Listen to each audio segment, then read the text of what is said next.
Il n'y a rien qui ressemble plus à un œuf qu'un œuf, mais sur la coquille figurent des indices pour savoir dans quelles conditions sont élevées les poules. Aujourd'hui, devant un supermarché de Poitiers, une association tentait de sensibiliser le consommateur sur ce sujet. Tanguy Squazek, Stéphane Amand. Ça vous intéresserait de signer une pétition demandant à Super U de retirer les œufs de poule élevés en batterie de leur rayon? Puis on mangera quoi à la place? On va manger des œufs de poule élevés en plein air ou des œufs bio.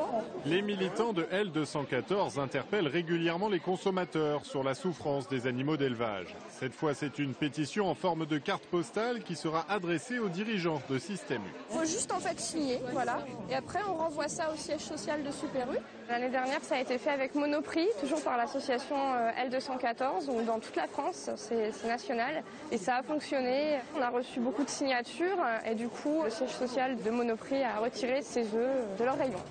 Selon l'association, en France, 37 millions de poules seraient ainsi élevées en cage dans des bâtiments industriels, disposant chacune de la surface d'une feuille de papier A4.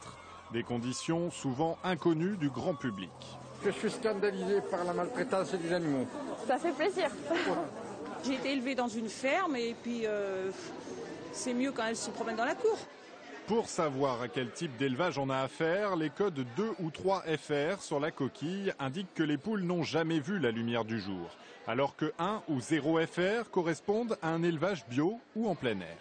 Donc acheter des œufs qui sont indiqués comme pondus par des poules élevées en plein air, c'est absolument primordial.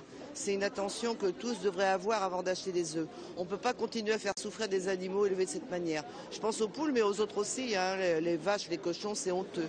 Les consommateurs ont le pouvoir de choisir. Si la demande se tarit, les œufs issus d'élevage en batterie finiront peut-être par disparaître des rayons, comme c'est déjà le cas dans d'autres pays européens.